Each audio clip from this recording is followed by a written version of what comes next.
chapter 3, verse 3. आइए इन सभाओं में जो हम वचन अध्ययन करने जा रहे हैं उसके लिए वचन गलातियों की पत्री 3 अध्याय उसका 3 वचन। Galatians chapter 3, verse 3. गलातियों की पत्री 3 अध्याय उसका 3 वचन। Are ye so foolish, having begun in the Spirit, are ye now made perfect by the flesh? क्या तुम ऐसे निर्बुद्धि हो कि आत्मा की रीति पर आरंभ करके अब शरीर की रीति पर अंत करोगे? Let's pray. आइए हम प्रार्थना करें। Heavenly Father, we have come to learn your word this morning. स्वर्गीय पिता, आपके चरणों में आपका वचन सीखने हम आए हैं। Holy Spirit, teach us your word. पवित्र आत्मा, आपके वचन को हमें सिखाएं। Holy Spirit, you are the teacher. पवित्र आत्मा, आप हमारे शिक्षक हैं। In Jesus' holy name we pray.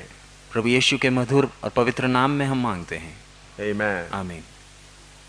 Here, Paul says, are ye so foolish, having begun in the Spirit, are ye now made perfect by the flesh? इधर प्रेरित पौलुस कहता है, क्या तुम ऐसे निर्बुद्धि हो कि आत्मा की रीति पर आरंभ करके अब शरीर की रीति पर अंत करोगे? Now, there are different translations about this scripture. इस वचन के विषय में अलग अलग अनुवाद हैं। The different translations have come because the original was written in Greek, and when the translator started translating, they began to apply their mind.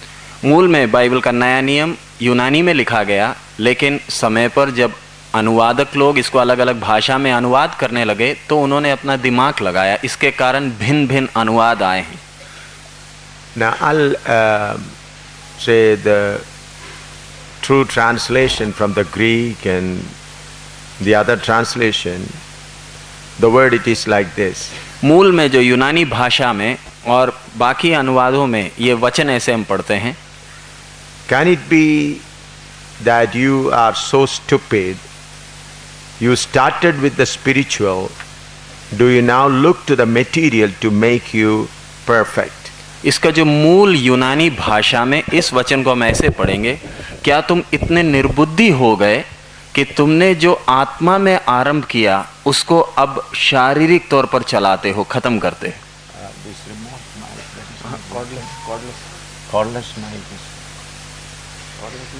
Yes. I'll write it on the board so that the people who write they can.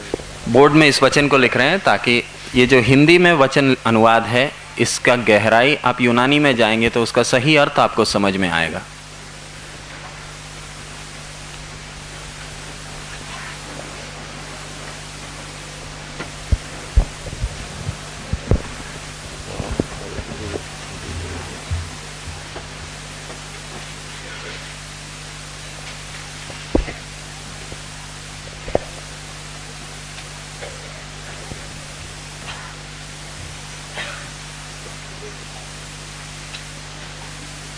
Can it be that you are so stupid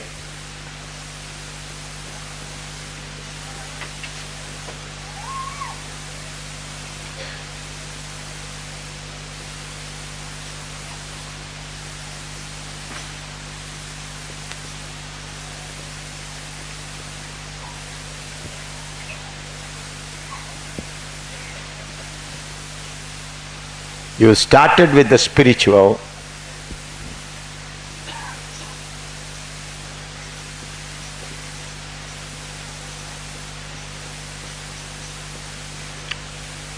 Hindi में लिखने वालों के लिए, क्या ये हो सकता है कि तुम इतने निर्बुद्धि हो गए हो? इसके बाद एक प्रश्न चिन्ह है। you started with spiritual, do you now look to the उसके आगे शुरू से बता रहे, क्या ये हो सकता है कि तुम इतने निर्बुद्धि हो गए हो? प्रश्न चिन्ह। तुमने आत्मिक तौर पर आरंभ तो किया, do you now look to the material, तुमने आत्मिक तौर पर आरंभ किया,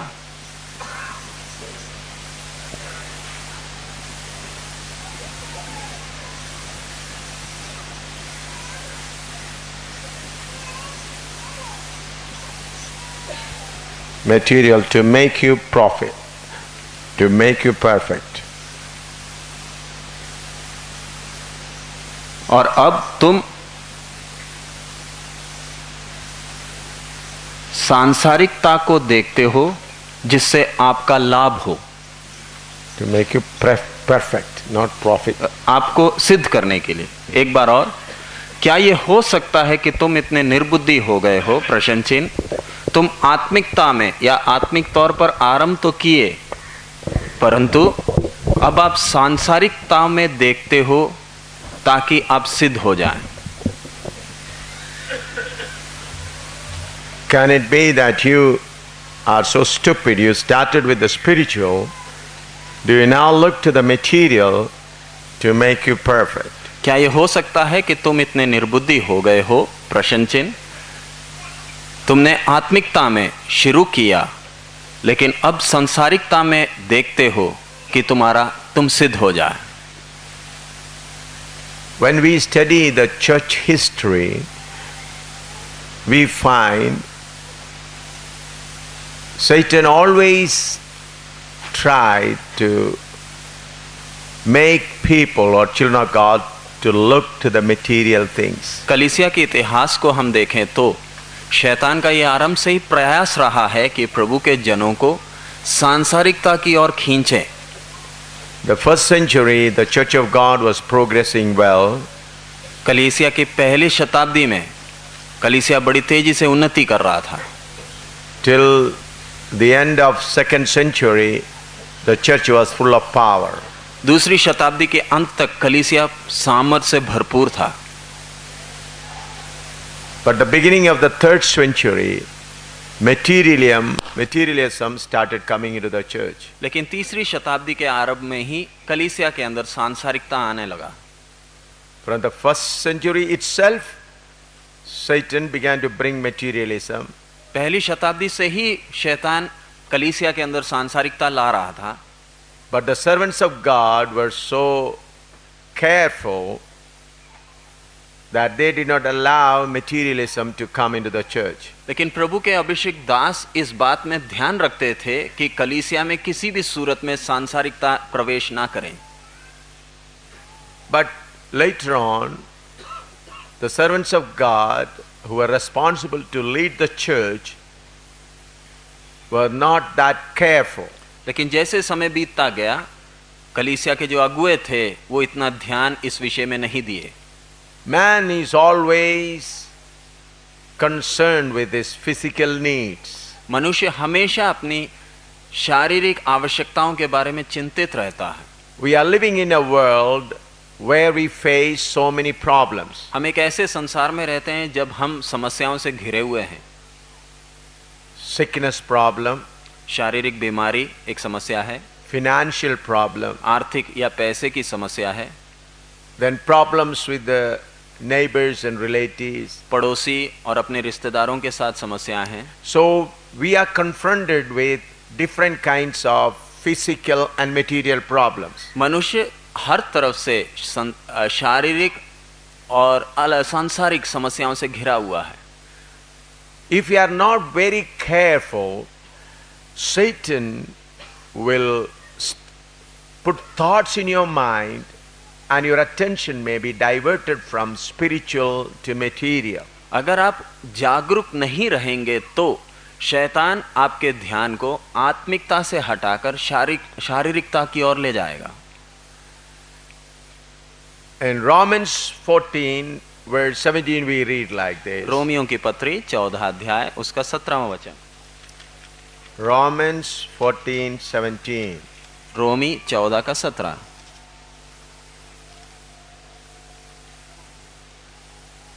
For the kingdom of God is not meat and drink, but righteousness and peace and joy in the Holy Ghost.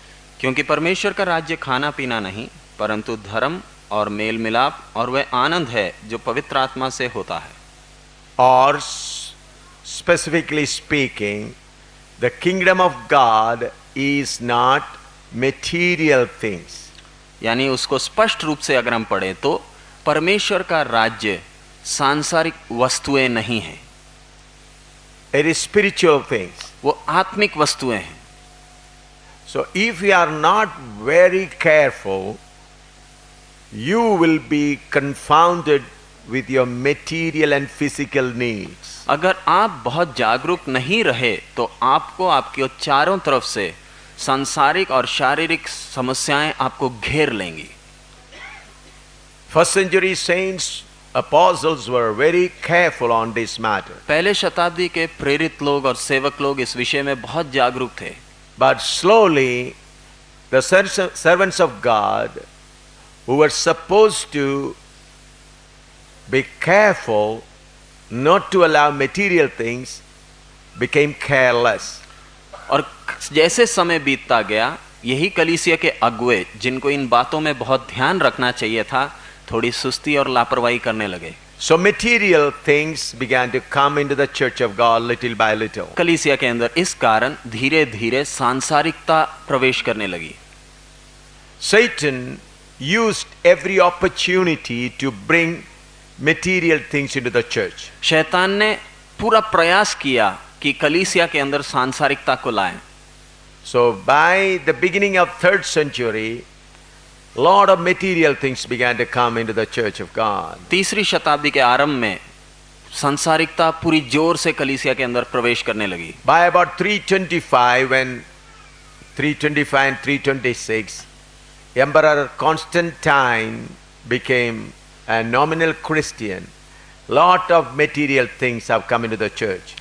ईसा पश्चात 320 और 325 लगभग ईस्वी में जब कॉन्स्टेंटाइन चक्रवर्ती एक नामधारी ईसाई बन गया, तब से सांसारिकता पूरी जोर से कलीसिया में घुसने लगी। By AD 372 and between 372 and 379, Damasus became the bishop of Rome.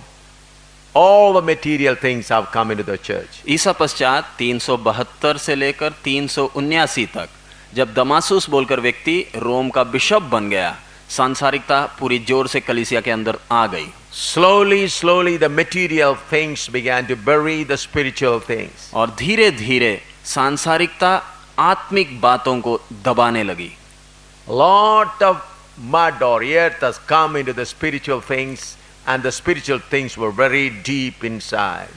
आत्मिक बातें जो कलीसिया में थी, उसको धीरे धीरे सांसारिकता ने आकर अपने नीचे दबा दिया। By about 15th century, there were no spiritual things, all material things. ईसा पश्चात 15वीं शताब्दी तक कलीसिया के अंदर आत्मिकता बिल्कुल नहीं रही, पूरा सांसारिकता से कलीसिया भरा हुआ था। That is the darkest history of the Church of God. कलीसिया का घोर अंधकार का इतिहास का समय है वो। But again God raised up Martin Luther, who was a priest in the Roman Catholic Church. लेकिन परमेश्वर ने अपने समय पर रोमन कैथोलिक कलीसिया का एक पादरी जिसका नाम मार्टिन लूथर है, उसको चुना खड़ा किया। So he began to dig little by little the material things and the rituals and came to the way of salvation. और वह आत्मा से प्रेरित होकर रीति रिवाज और बाकी जो सांसारिकता कलीसिया में थी उसके अंदर खोज करने लगे, खोदने लगे, और धीरे धीरे कलीसिया के अंदर की आत्मिक वस्तुएं उन्हें मिली। So he came to the subject, the just shall live by faith. और जब वो परमेश्वर के वचन को खोज रहे थे, आत्मिकता को कलीसिया के अंदर खोज रहे थे, उनके सामने ये सच्चाई स्पष्ट रूप से आ गई, धर्मी जन विश्वास से जिएगा। So when the material thing comes, spiritual life goes away. So जब कलीसिया के अंदर आत्मिक सांसारिकता आती है, अपने आप ही आत्मिकता कलीसिया से हट जाती है। Then slowly ritual takes place, the spiritual worship. और उसके बाद आत्मिक आराधना का स्थान रीति रिवाज ले लेता है। So the church is completely buried under ritual and material things. कलीसिया रीति रिवाजों के अंदर पूरी रीति से दब गया। But thank God for Martin Luther. लेकिन परमेश्वर का धन्यवाद हो मार्टिन लूथर उस व्यक्ति के लिए। He brought the truth that the just shall live by faith. उन्होंने ये सच्चाई कलीसिया के सामने लाया कि धर्मी जन विश्वास से जिएगा। Then again God raised up servants of God like Calvin, Wesley, and so many servants of God who brought the subject of salvation and water baptism. और उनके बाद परमेश्वर ने कैल्विन, जॉन वेस्ली जैसे और भी प्रभु ने अपने दासों को खड़ा किया जिन्होंने उद्धार की गहराइयों के विषय में, बपतिस्मा के विषय में और भी सच्चाई कलीसिया के सामने लाए।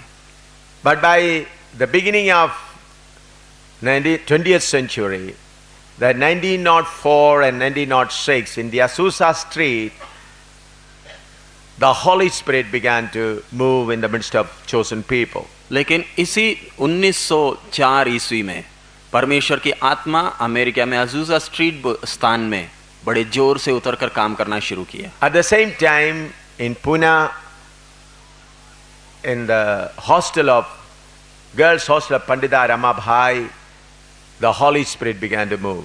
और जब अमेरिका में परमेश्वर का आत्मा का काम शुरू हुआ, उसी समय भारत में पूना में पंडिता रामाबाई के गर्ल्स बहनों के जो हॉस्टल था उसमें परमेश्वर का आत्मा का काम शुरू हुआ। So thank God for the spiritual movement which brought out the real truth once again. हम परमेश्वर का धन्यवाद देते हैं उस आत्मिक बड़ी जागृति के लिए जिसने कलीसिया के अंदर के आत्मिक बातों को उजागर किया, बाहर प्रकट किया। But now again we find Satan working very hard to bring material things into the church. लेकिन आज हम देखते हैं शैतान बहुत जोर से प्रयास में लगा है कि कलीसिया के अंदर सांसारिकता को लाए। So Satan learned a lesson by bringing in the great emperor into the church. शैतान ने एक बड़ा सबक सीख लिया जब उसने कलीसिया के अंदर बड़े सम्राट को लेकर आया। Satan understood that if I bring worldly people into the church, somehow they will find out the reason.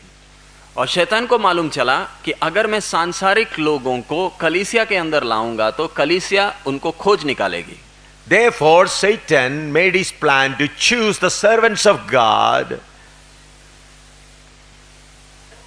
and their mind to bring material things. इसलिए शैतान ने अब ये प्रयास किया है कि कलीसिया के अंदर बाहर से किसी को ना लाते हुए कलीसिया में सेवा करने वाले प्रभु के दासों को पकड़े और उनके दिमाग को अपने वश में लें। So we are living in a time 99% of the servants of God's mind has Satan taken over. हम एक ऐसी समय में रह रहे हैं जब शैतान ने परमेश्वर के अभिषिक्त अपने सेवकों की बुद्धि को 99% servants of God. 99% ये प्रभु के जो सेवक लोग जो कलीसिया में अगुए हैं उनके दिमाग को 99% अपने वश में ले लिया। Out of the total servants of God, 99% of servants of God, Satan taken over. जितने भी सेवक लोग प्रभु की कलीसिया में अगुए हैं उनकी पूरी संख्या में 99% को शैतान ने अपने वश उनकी बुद्धि उनको शैतान ने अपने वश में ले लिया। I want you to understand very clearly. मैं चाहता हूं आप इस बात को अच्छी तरह समझें। Satan learned a very good lesson by bringing Constantine into the church. Constantine सम्राट को कलीसिया के अंदर लाकर शैतान ने एक अच्छा सबक सीखा। What subject he has learned? उसने क्या सबक सीखा? They will find out the background of that emperor and then again they'll try to come into the truth. जब ऐसा एक व्यक्ति कलीसिया में आए तो कलीसिया के लोग जागरूक होकर उसकी पीछे की सब बातें जान लेंगे और उनको बाहर निकालेंगे। So therefore Satan slowly planned and made the great preachers and servants of God to be material minded. इसलिए शैतान अब बाहर से किसी को कलीसिया में ना लाते हुए कलीसिया के अगुओं को पूरा सांसारिक बना रहा है। So the 99% of the preachers today are material minded. So आज जितने भी सेवक हम देखते हैं मसीह जगत में 99% सांसारिकता में डूबे हुए हैं।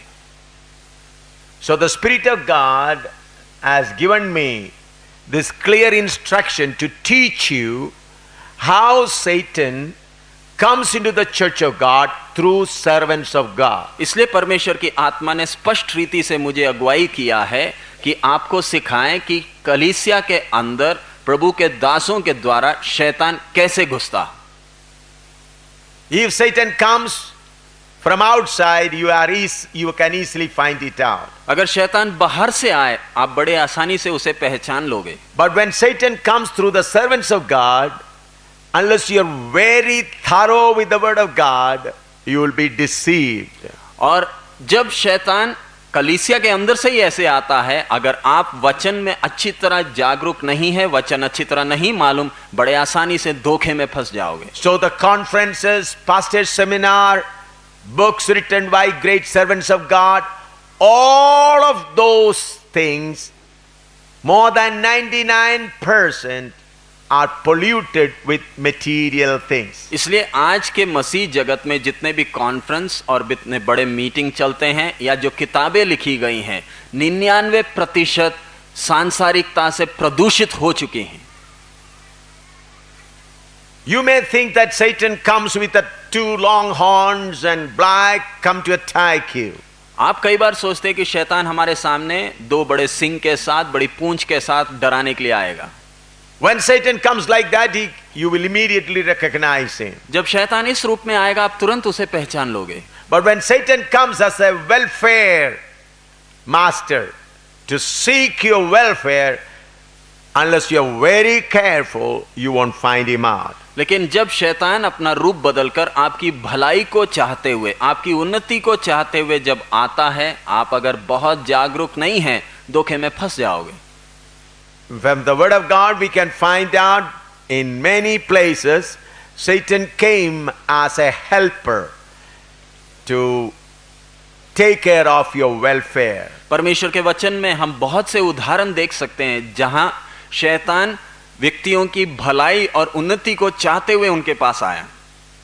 So it is necessary for all the children of God to study the word of God with the help of the Holy Spirit correctly. इसलिए ये अति आवश्यक है कि हर एक विश्वासी जन परमेश्वर की आत्मा की अगुवाई के साथ वचन को सही तरीके से सीखे और समझे।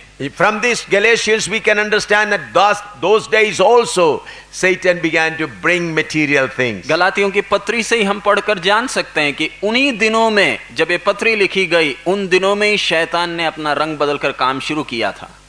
Therefore Paul says you started with the spiritual things and now you are looking for material things. इसलिए प्रेरित पौलुस कहते हैं तुमने आरंभ तो आत्मिकता में किया था, लेकिन अब आप सांसारिकता की ओर देख रहे हो। We are living in a body with lot of needs. हम एक ऐसे शरीर में रहते हैं जिसकी बहुत सी आवश्यकताएं हैं। Why God gave you this body of great needs? परमेश्वर ने ऐसी आवश्यकताओं से भरी ऐसी एक शरीर आपको क्यों दी है? Why God gave you this body with lot of desires? बहुत सी इच्छाएं और अभिलाषाएं वाले ऐसा एक शरीर परमेश्वर ने आपको क्यों दिया?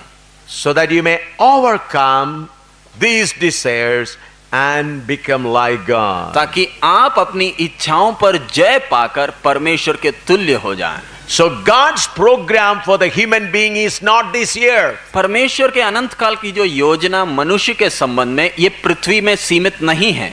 This is not God's program. ये जो हम देख रहे हैं ये परमेश्वर की योजना नहीं है। The eternal program of God will start with new heaven and new earth. परमेश्वर का अनंत काल का जो योजना है वो नए आकाश और नए पृथ्वी के साथ आरंभ होगा। So this earth is just a temporary place, a training ground to choose the people worthy for new heaven and new earth. So हमारे सामने जो हम ये पृथ्वी को देख रहे हैं ये सिर्फ परमेश्वर के अनंत काल के नए आकाश और नए पृथ्वी के लिए लोगों को तैयार करने का एक प्रशिक्षण केंद्र मात्र है। Sometimes we think, oh Lord, you have given me a husband and wife and my children and a house and you want me to live peacefully here.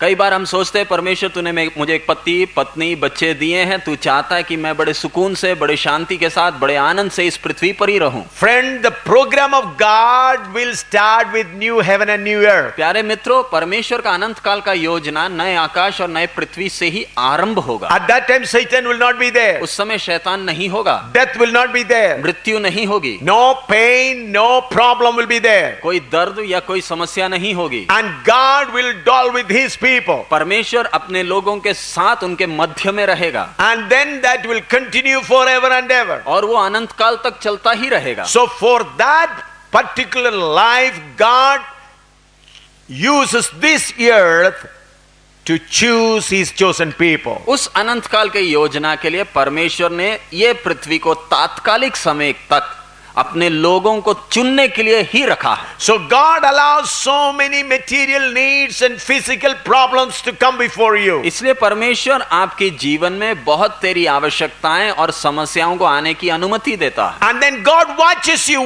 What is your concern? और जब ऐसी समस्याएं आपको घेर लेती हैं तो आपके मन में उठने वाले हर एक विचारों को, इच्छाओं को परमेश्वर जांचता है। When material problem comes and physical problem comes, God watches on which your mind is concentrated. जब आपके जीवन में सांसारिक समस्याएं, विचार, अभिलाषाएं जब आपको घेर लेती हैं, तब परमेश्वर आपके मन के अंदर उठने वाले हर एक विचारों को जांचता है। If your mind is concentrated on the solution of those problems, then you are out from the eternal plan of God. जब समस्याओं ने आपको घेर लिया और आप अपने दिमाग के साथ उसमें से निकलने का कोई रास्ता ढूंढ रहे हैं, तो आप परमेश्वर के अनंत काल के योजना से बाहर निकल चुके।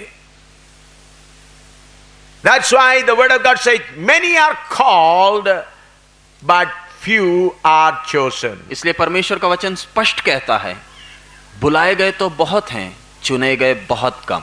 So friend, there is no guarantee that you accepted Jesus Christ, took water baptism, filled with the Holy Spirit, heavenly seat is reserved for you. So प्यारे मित्रों, आपने यीशु को जीवन दिया, पानी में बपतिस्मा लिया, पवित्र आत्मा पा लिया, तो ये कोई गारंटी नहीं है कि स्वर्ग में आपकी सीट बुक हो गई। That's why it says, he that overcometh will sit with me on my throne. इसलिए परमेश्वर का वचन बार बार कहता है, जो जय पाएगा वो मेरे साथ सिंहासन में बैठेगा। So when you are in the midst of problems, so जब आप समस्याओं के मध्य में हैं, either you will become a spiritually minded or a carnally minded. दो में से एक, या तो आप आत्मिक भावनाओं से भर जाओगे या आप सांसारिकता से, शारीरिकता से भर जाओगे। Romans chapter 8 verse 4 to 8. रोमियों की पत्री 8वां अध्याय 4 से 8 तक। Romans 8 4 to 8. रोमियों की पत्री 8वां अध्याय 4 से 8 तक। That the righteousness of the law might be fulfilled in us, who walk not after the flesh, but after the Spirit. For they that are after the flesh do mind the things of the flesh, but they that are after the Spirit, the things of the Spirit. For to be carnally minded is death, but to be spiritually minded is life and peace.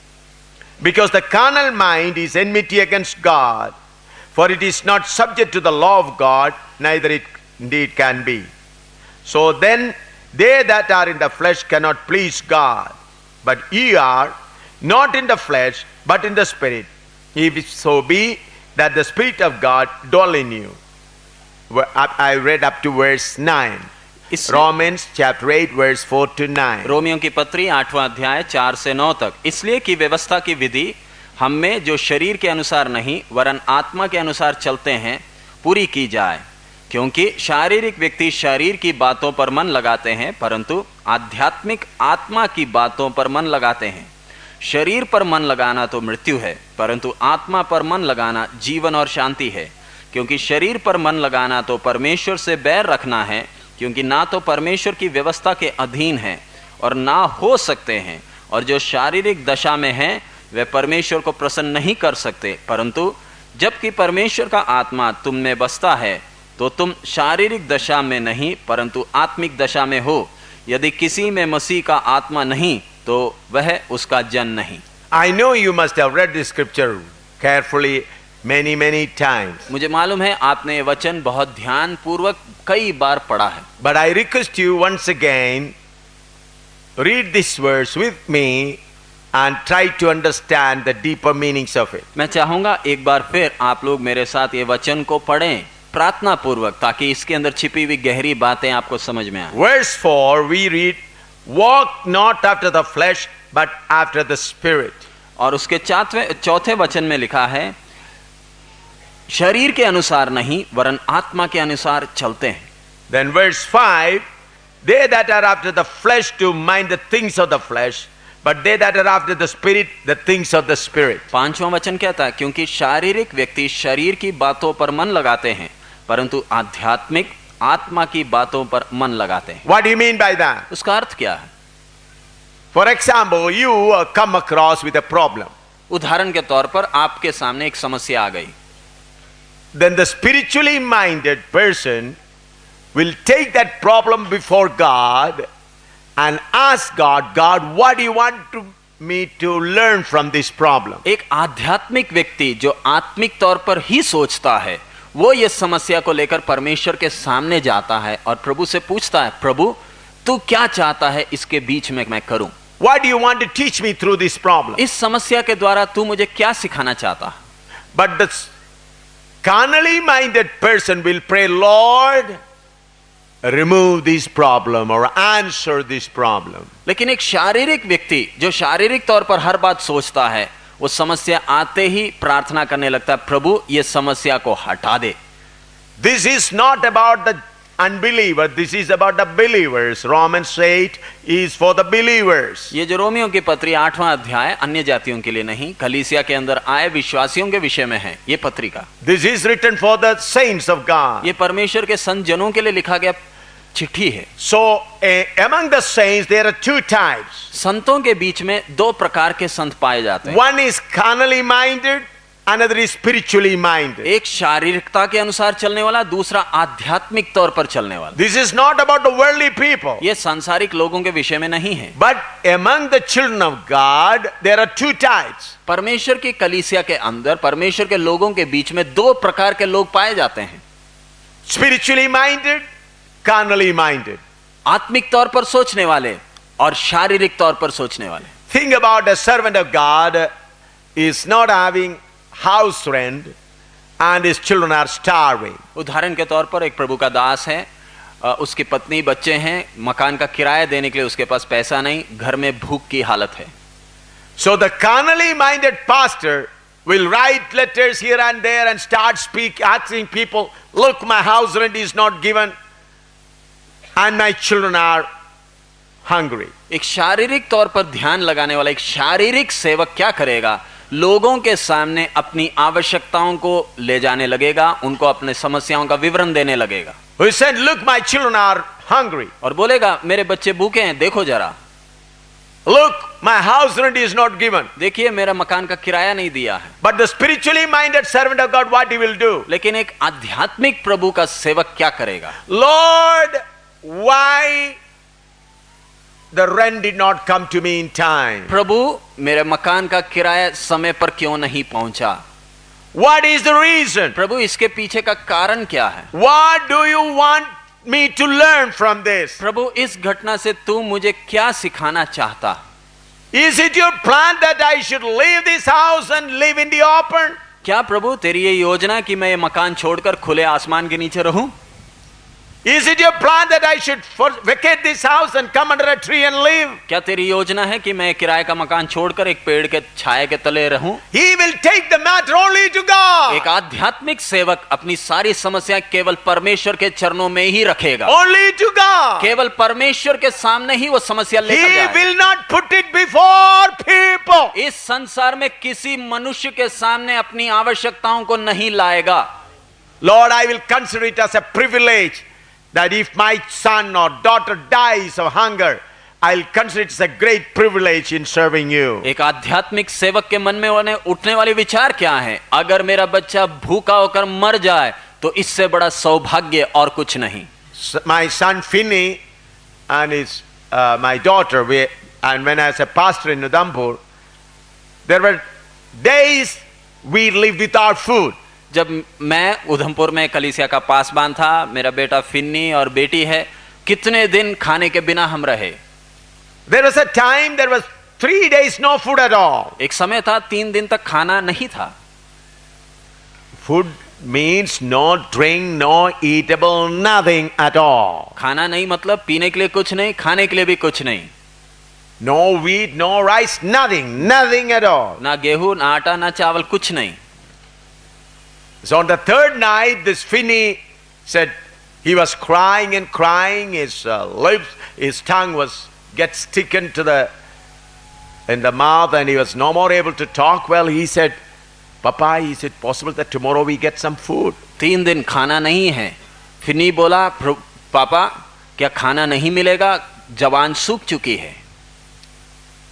I said, "Okay, if it is God's will, we'll get it." तो मैंने कहा परमेश्वर की मर्जी है तो खाना मिलेगा।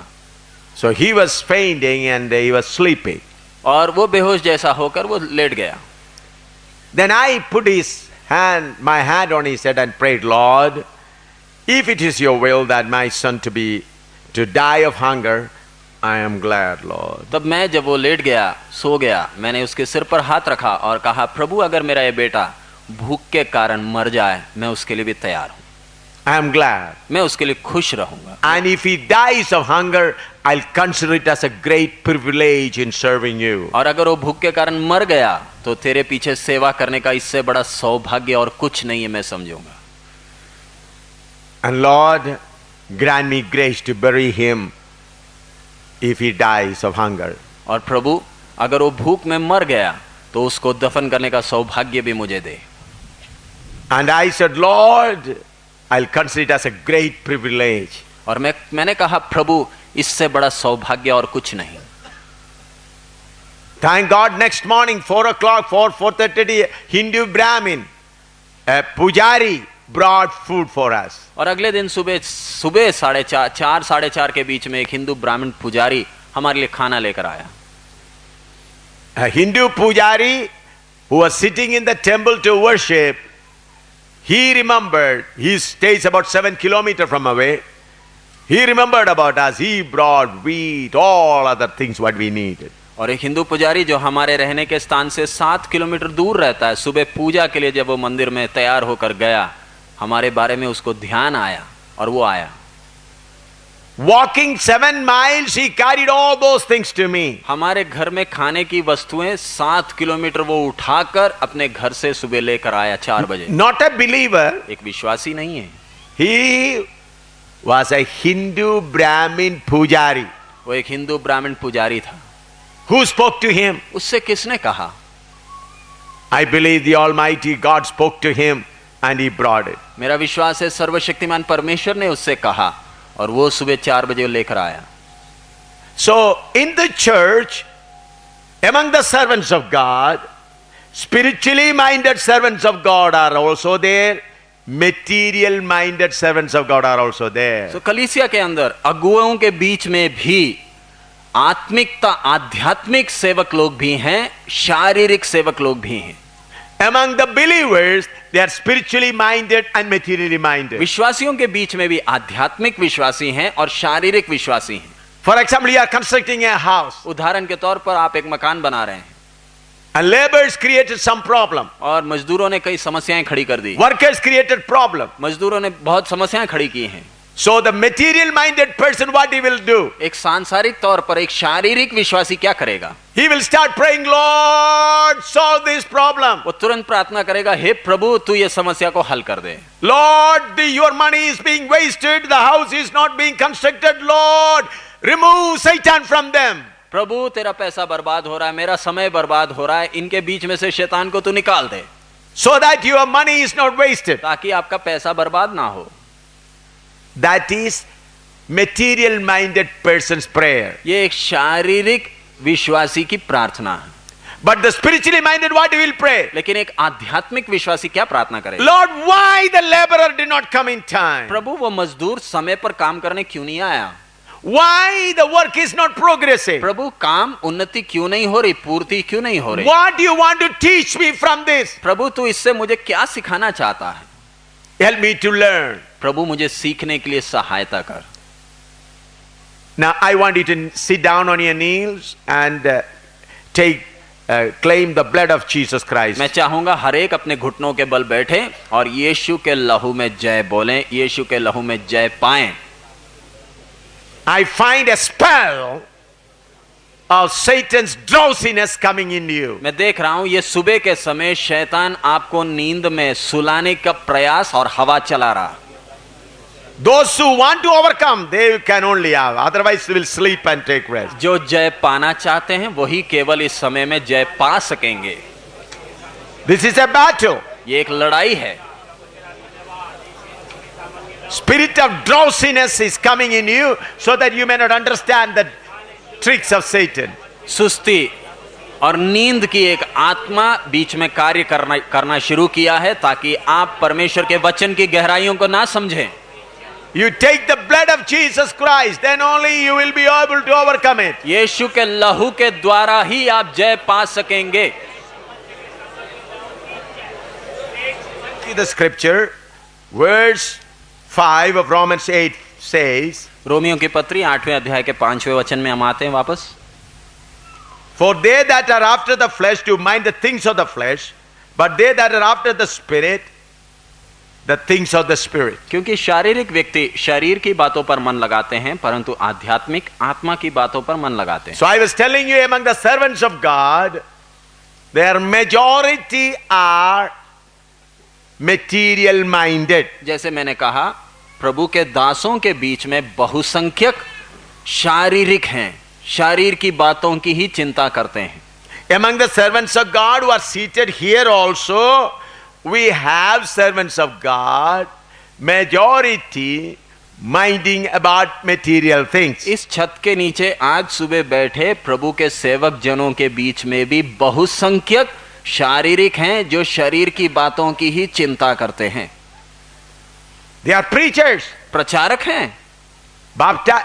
They are accepted Jesus Christ, studied in the Bible school and learned the word of God, still carnally minded. उद्धार पाया है, बपतिस्मा लिया है, सेवा करते हैं, वचन सीखे, फिर भी शरीर की बातों पर ही मन लगाते हैं। Great preachers are carnally minded. बड़े बड़े सेवक लोग भी शारीरिक हैं। They always speak about material blessings. उनका प्रचार हर समय शारीरिक आशीषों के बारे में ही होता है। And there are majority of the believers who are carnally minded. और बहुसंख्यक विश्वासी गण भी शारीरिक हैं, शरीर की बातों पर ही मन लगाते हैं। Who? कौन? Those who accepted Jesus, taken water baptism, speaking in tongues. अन्य जाति नहीं, जो लोग उद्धार पाए, बपतिस्मा लिया और अन्य भाषा बात करते हैं। You understood? आपको समझ में आ रहा है? Even the people who speak in tongue, worship in the spirit, are carnally minded. जो ऐसे लोग जिन्होंने बपतिस्मा लिया, उद्धार पाया, बपतिस्मा लिया, अन्य भाषा बोलते हैं, वो ही शरीर की बातों पर ही मन लगाते हैं। When I speak about carnally minded, you may think about some strangers or some outsiders. जब मैं शारीरिक लोगों की बातें करता हूं तो आप सोचेंगे इसके अंदर के लोग नहीं, जो अन्य जाति हैं वो है शारीरिक। आप शायद ऐसे सोच सकते हैं। Paul is writing to the church of God. पौलुस कलीसिया को एक चिट्ठी लिख रहा है।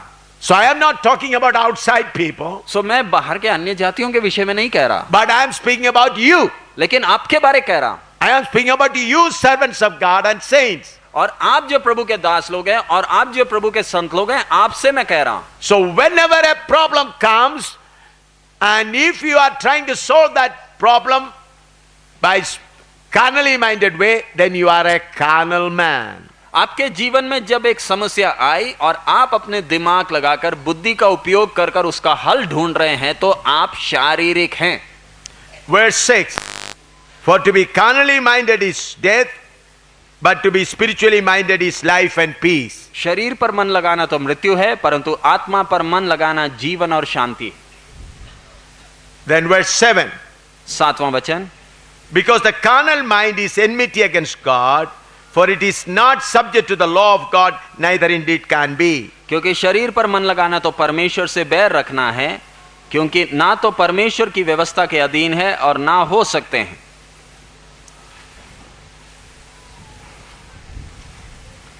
In another translation, I'll give you, you'll get more knowledge about that. इसी वचन को हम दूसरे अनुवाद में देखें तो उसकी गहराई आपको समझ में आएगी।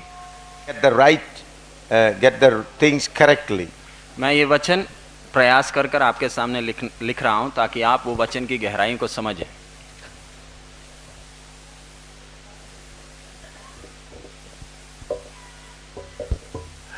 Carnally minded, I write about a carnally minded and spiritually minded. मैं इस शारीरिक तौर पर सोचने वाले शारीरिक व्यक्ति के बारे में लिख रहा हूं।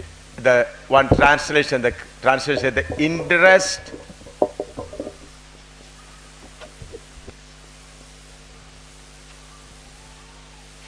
interests of the flesh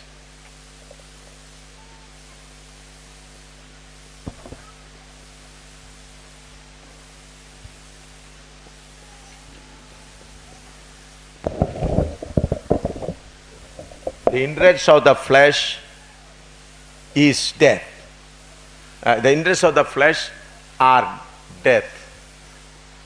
मूल में यही 7वां वचन जो हम रोमिया 6वां वचन है, उसी का मूल हम देख रहे हैं। शरीर की इच्छाएं मृत्यु है। Interest, the interest of the spirit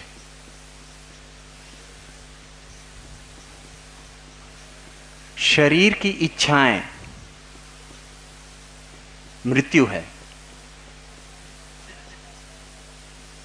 The interest of the spirit is life. D-A-D-E. Sorry.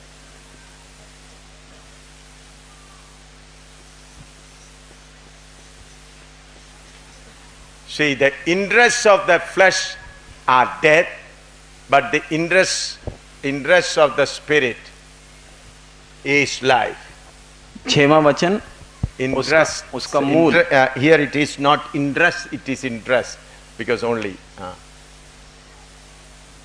Bible में जो दिया है शरीर पर मन लगाना, लेकिन उसके मूल में शरीर की इच्छाएं मृत्यु हैं। See, when you study something, when you have in what thing you have the interest, जब हम कोई जीवन में कोई विषय सीखने जाते हैं तो पूछा जाता है आपका मन किस में है? the interest or दिलचस्पी, what is आपकी दिलचस्पी, आपको क्या पसंद है? So the interest of the flesh are death. So शरीर की जो पसंद है, शरीर जो पसंद करता वो मौत है, मृत्यु है। But the interest of the spirit is life. लेकिन आत्मा की जो पसंदगी है वो जीवन है। See, when you come across with problems and needs, what's your interest? जब आपके जीवन में समस्याएं परेशानी आती हैं, तब आपके अंदर की इच्छा, आप क्या चाहते हैं? Think that you have 2 children. सोचें आपके 2 बच्चे हैं। What is your interest? इन बच्चों के संबंध में आपकी इच्छा क्या है?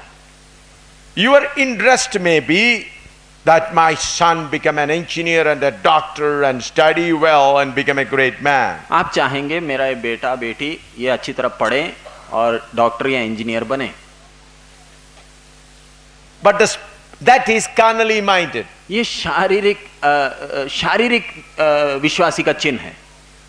But the spiritually minded will pray, Lord, whether my son study or don't study, whether he gets food or not food, help him to be found in the kingdom of God. एक आध्यात्मिक का इच्छा क्या है? परमेश्वर मेरा बच्चा पढ़े ना पढ़े, नौकरी मिले ना मिले, परमेश्वर तेरे राज्य में यह पाया जाना चाहिए। बस यही है उसकी इच्छा, तमन्ना।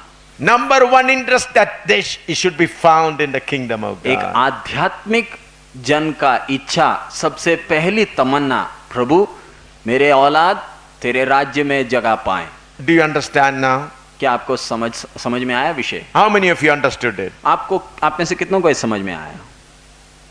See, even when the children, when everything, where is your interest? आपके बच्चों के विषय में कोई समस्या परेशानी नहीं है, लेकिन फिर भी आपके बच्चों के संबंध में माँ बाप के तौर पर आपकी तमन्ना क्या है? About your day-to-day life, what is your interest? आपके दैनिक जीवन में आपकी इच्छा आज के विषय में क्या है? You are young boys and young girls coming up. अब नौजवान भाई और बहन हैं जो बढ़ रहे हैं प्रतिदिन। Some of you may have a good interest. Yes, I must get a healthy man as my husband, or an educated man as my husband, or a beautiful girl as my wife, and I should earn. That may be a good interest. शायद आप सुबह जो यहाँ बैठे नौजवान हैं, आपके अंदर की जो तमन्ना है कि मेरे शादी एक अच्छे नौजवान से हो जो अच्छा पढ़ा लिखा हो, या मुझे एक ऐसी पत्नी मिले जो बहुत खूबसूरत हो, ऐसी तमन्ना आपके अंदर होगी। And let him be believer. और विश्वासी भी होना चाहिए। But there is another spiritual interest. लेकिन एक आध्यात्मिक इच्छा भी इसके अंदर है। What is that? और वो क्या है? Lord, whether I am going to be married or studied, I want to become your disciple. प्रभु मेरी शादी हो ना हो, एक आध्यात्मिक नौजवान क्या सोचता है? प्रभु मुझे तेरा चेला बनना। Lord, my first concern is to become your disciple. प्रभु मेरे जीवन का सबसे पहली और आखिरी तमन्ना मुझे तेरा शिष्य, तेरा चेला बनना। How can I become your disciple? मैं तेरा चेला बनने में मुझे और क्या यत्न करना है? Now you understand what is the meaning of spiritually minded and carnally minded. अब आपको फर्क समझ में आया? एक आध्यात्मिक व्यक्ति और एक शारीरिक व्यक्ति के सोच विचार में कितना फर्क है। I am talking about believers and servants of God. मैं विश्वासी गण और सेवकों के विषय में ये कह रहा हूं।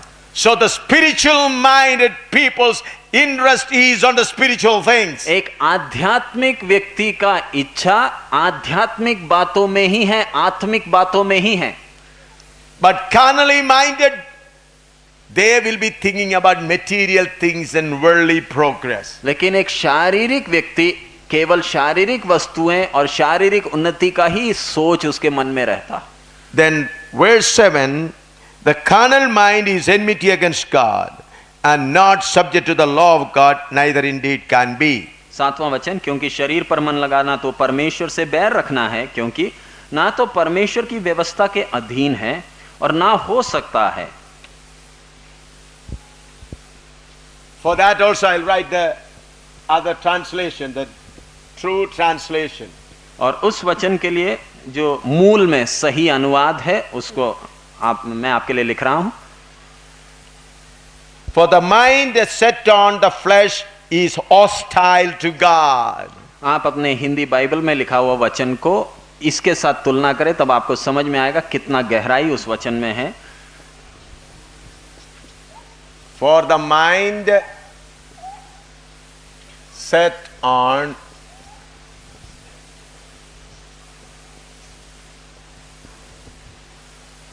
the flesh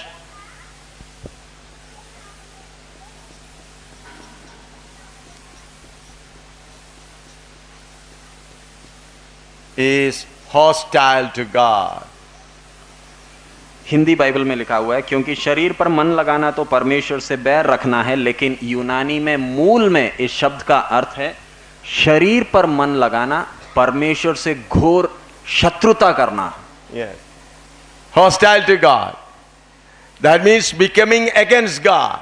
परमेश्वर से बैर रखना नहीं वरन परमेश्वर का घोर शत्रु बनना। For the mind set on the flesh is hostile to God. Hostile to God. शरीर पर मन, Hostile to God. I written hostile to God.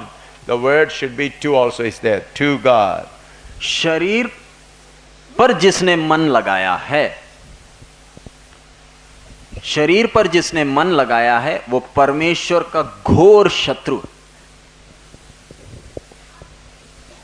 It's very difficult to understand, is it? समझना इतना सरल नहीं है, But if you pray through the Holy Spirit, you can understand it. प्रार्थना पूर्वक आप पढ़ेंगे तो परमेश्वर की आत्मा इसके अंदर की गहरी बातें आपको समझाएगा। This is about believers and servants of God. ये विश्वासी और सेवकों के विषय में है, अन्य जातियों के विषय नहीं।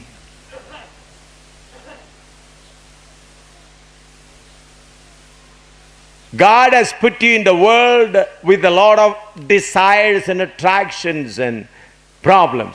परमेश्वर ने आपको ऐसे एक जगत में रखा है जिधर बहुत तेरी इच्छाएं हैं, तमन्नाएं हैं, अभिलाषाएं हैं, विचार हैं। And God has given you a body with lot of desires. और आपको एक ऐसा शरीर भी दिया जिसके अंदर बहुत तेरी तमन्नाएं और इच्छाएं हैं। So God is looking at what in which you are interested. और परमेश्वर ये देख रहा है कि ऐसी परिस्थिति में आप किस पर मन लगाते हैं।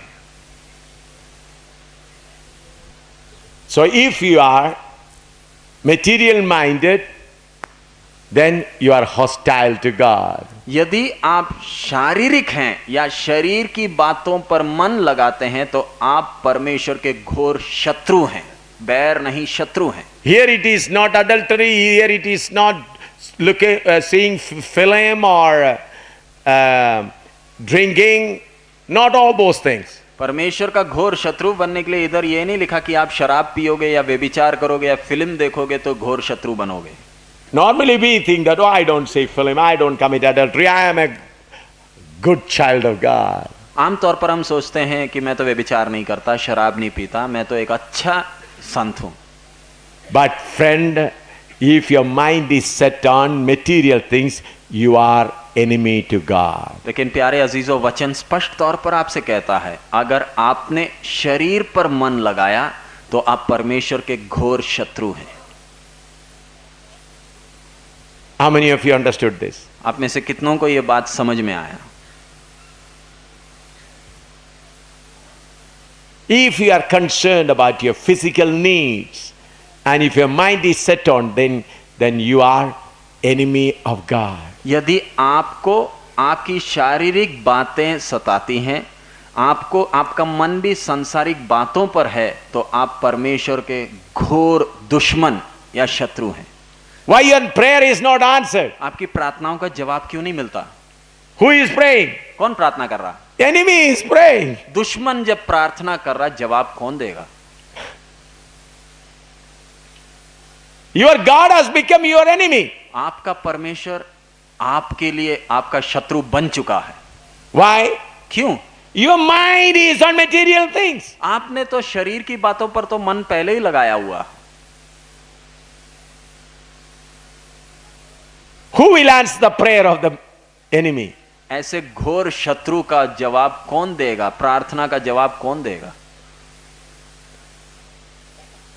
How many of you are understanding this? आप में से कितनों की इस वचन की गहराई पल्ले पड़ रही है, समझ में आ रही है? See, these days, the church, Satan has taken over majority of the churches, majority of the believers, majority of the pastors. हम एक ऐसे समय में रह रहे हैं जब शैतान ने अपने हाथ में सेवकों में, विश्वासियों में बहुसंख्यक को अपने वश में कर लिया।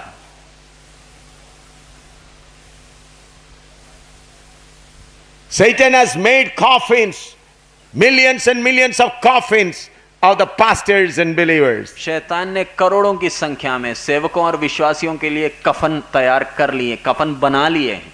And he has made the box for you.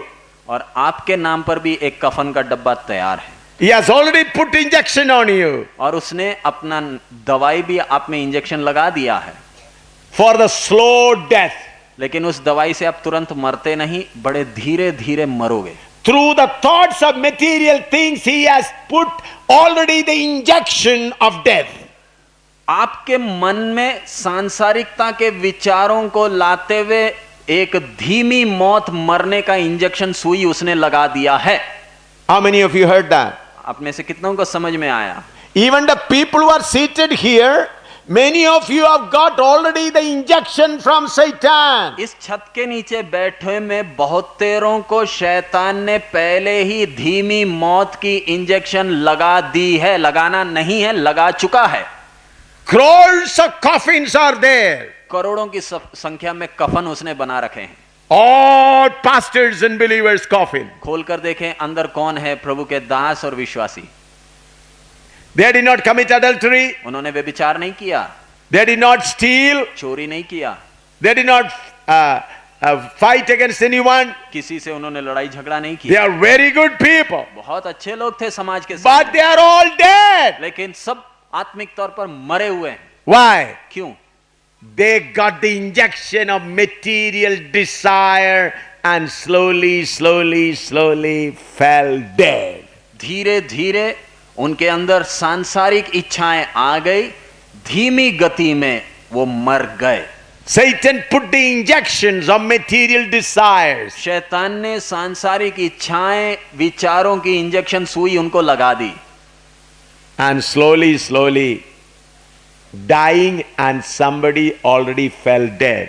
ऐसे धीरे धीरे आखिरी सांस ले रहे हैं कई, बहुत तेरों की तो आखिरी सांस भी खत्म हो चुकी। But if you receive the word correctly, there's a chance you to be healed. अगर आप इस वचन को सही तरीके से आज समझेंगे तो संभवतः आप बच सकते हैं, You'll be healed. आप चंगे हो सकते हैं। This word of God can heal you.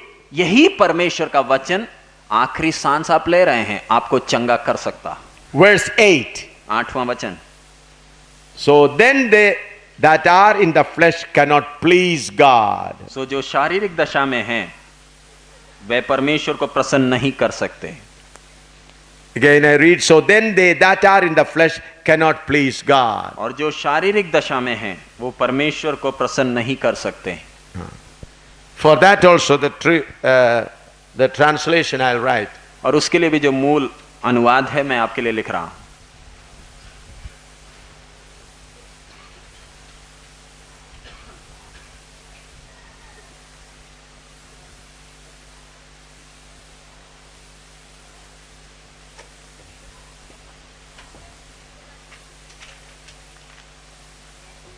And they who are earthly minded cannot be acceptable to God.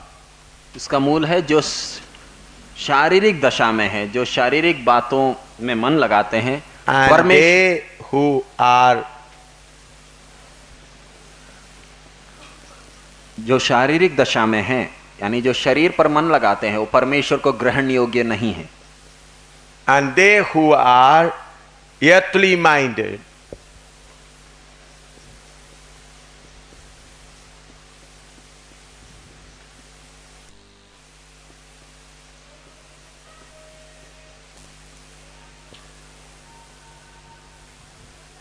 cannot be acceptable to God.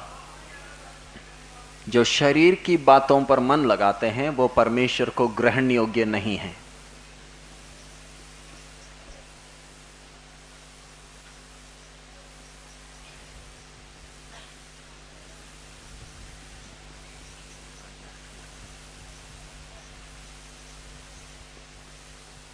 And they who are earthly minded cannot be acceptable to God. जो शारीरिक बातों पर मन लगाते हैं वो परमेश्वर को ग्रहण योग्य नहीं है।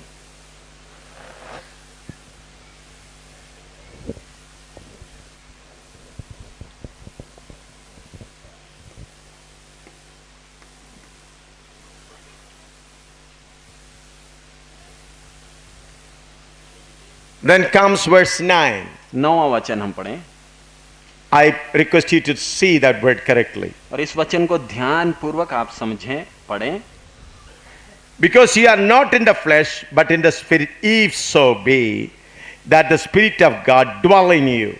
Now if any man have not the Spirit of Christ, he is none of his. परंतु जबकि परमेश्वर का आत्मा तुम में बसता है तो तुम शारीरिक दशा में नहीं परंतु आत्मिक दशा में हो। यदि किसी में मसीह की आत्मा नहीं तो वह उसका जन नहीं। Beloved, here the word is not that who have received the Holy Spirit. इधर वचन ये नहीं कहता कि जो लोगों ने परमेश्वर का आत्मा नहीं पाया। And it is not about the people who have received the Holy Spirit. जिन्होंने पवित्र आत्मा पाया उनके विषय में नहीं है ये वचन। The question is whether you have received the Holy Spirit or not. इधर सवाल है आपने नहीं, सवाल ये नहीं है कि आपने पवित्र आत्मा पाया है या नहीं पाया। What is the question here? इधर सवाल क्या है? If the Spirit of God dwell in you, अगर परमेश्वर का आत्मा तुम्हारे अंदर निवास करता है तो।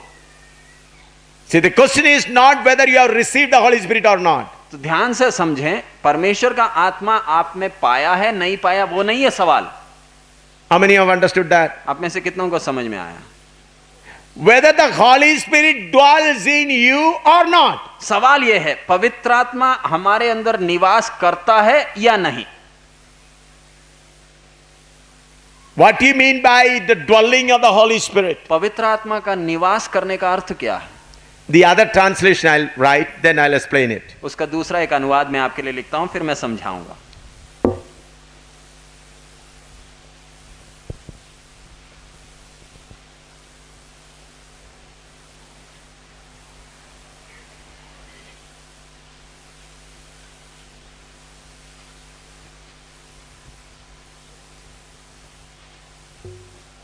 If God's Spirit has really taken possession of you,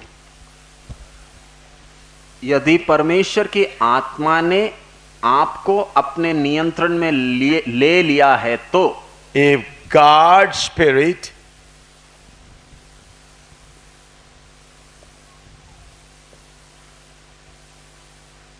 Hindi Bible में, परंतु जबकि परमेश्वर की आत्मा तुम में बसता है, उसका मूल गहराई में जाएंगे तो बसता है नहीं। If the God Spirit has really taken control of you, अगर परमेश्वर की आत्मा ने आपका नियंत्रण अपने हाथ में ले लिया है तो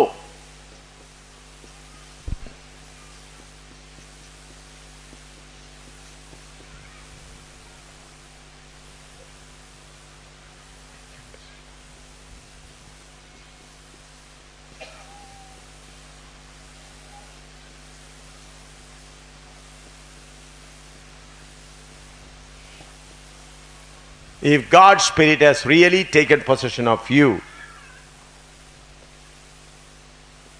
अगर परमेश्वर की आत्मा ने आपका नियंत्रण अपने हाथ में ले लिया है तो this is one translation. This is ये एक अनुवाद है, ये आत्मा तुम्हें बसता है, उसका मूल ये है।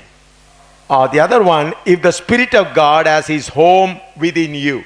दूसरा एक और अनुवाद इसी वचन के विषय में, अगर परमेश्वर की आत्मा आपके अंदर अपना घर समझकर रहता है तो If the Spirit of God, this is one, another one. ये एक ही आयत के अलग अलग अनुवाद हैं ताकि हम उस वचन के गहराई में जाएं। उसका पहला अनुवाद है, अगर परमेश्वर की आत्मा ने आपका नियंत्रण ले लिया है तो। दूसरा अनुवाद, अगर परमेश्वर की आत्मा आपके अंदर अपना घर समझकर रहता है तो। If the Spirit of God has His home within you.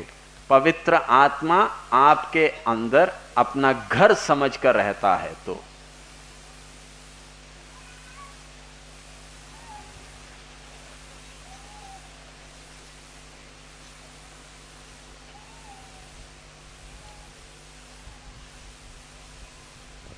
If the Spirit of God has His home within you. अगर परमेश्वर की आत्मा का घर आपके अंदर है तो। Now what is the meaning? You write this. आप लिख लीजिए।